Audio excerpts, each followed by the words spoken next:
पूर्णिमा के नारियों को, स्त्रियों को अखंड सौभाग्य के लिए जो नारी वैधव्य नहीं होना चाहती है, उस नारी को पूर्णिमा के कितने व्रत करना चाहिए। जिस नारी के यहाँ संतान नहीं हो, औलाद नहीं हो, उसको पूर्णिमा के कितने व्रत करना चाहिए।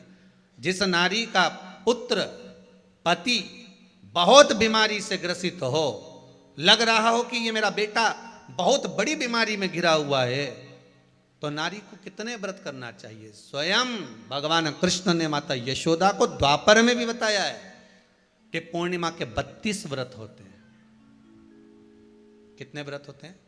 32।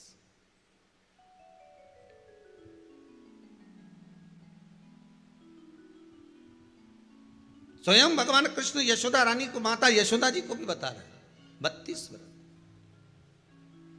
अब आपको किसी ने बता दिया होगा कि 8 कर लो, 7 कर लो, 6 कर लो, 12 कर लो, इसलिए आपने बोला कि 12 कर लीजिए, 32 कर लीजिए। अरे यहां तो द्वापर की कथा भी कहती है। यशोदा जी ने एक बार भगवान कृष्ण को रोक कर कह दिया, ए कन्हैया रुको। कन्हैया बोले, बोलो माँ क्या बात है।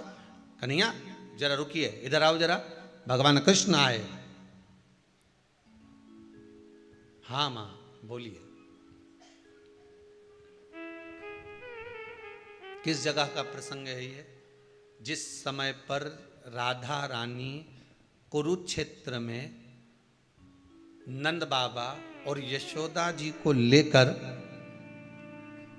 कुरुक्षेत्र के कुंड में, ब्रह्म सरोवर में स्नान कराने के लिए लेकर जाती है, ग्रहण का समय पर।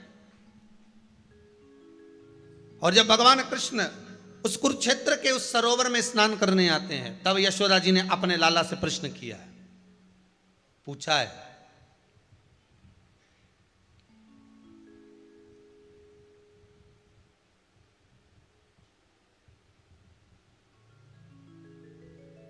कि नारी वैधव्य होकर ना मरे।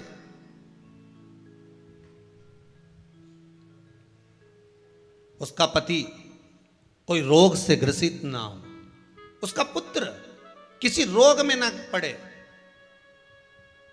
अरे भाई कितना सुंदर संवाद लिखा है। अगर किसी माता का पुत्र मान लो किसी नशे में डूबा हुआ है, कोई नशा कर रहा है और गलत नशा है, आपको लग रहा है कि ये नशे में डूबा हुआ है, आपको लग रहा है कि ये गलत जगह पर डूब गया है, आपको लग रहा है कि मदिरापान में, मांसाहार में या अधिक गांजा आदि का जो भी नशे होते हैं, जितने भी नशे, उसमें डूब चुका है। और माँ उसको समझा रही है, तू नशे में मत डूब, तू इस काम को मत कर, तू ये गलत कर्म मत कर। माँ उसको समझा कर हार गई। तो मेरा माताओं से निवेदन है, आप उसको समझाना बंद कर दो, एक काम करना प्रारंभ कर दीजिए। हमें जो शिव महापुराण के माध्यम से शास्त्र कह रहा है कि आप 32 पूर्णिमा के व्रत प्रारंभ कर दो। उसमें करना क्या है आपको?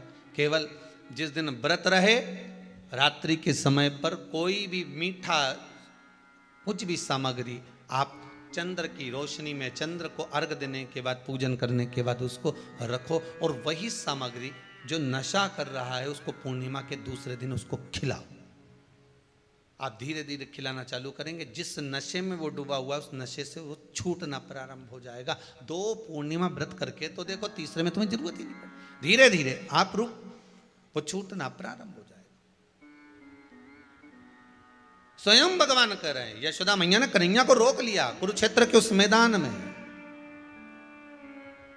और भगवान कृष्ण का दर्शन माता यशोदा जी करी। बहुत बहुत दिनों के बाद माँ को, आज माता यशोदा को लाला का दर्शन हुआ, बहुत समय के बाद, जाने के बाद, बहुत समय के बाद।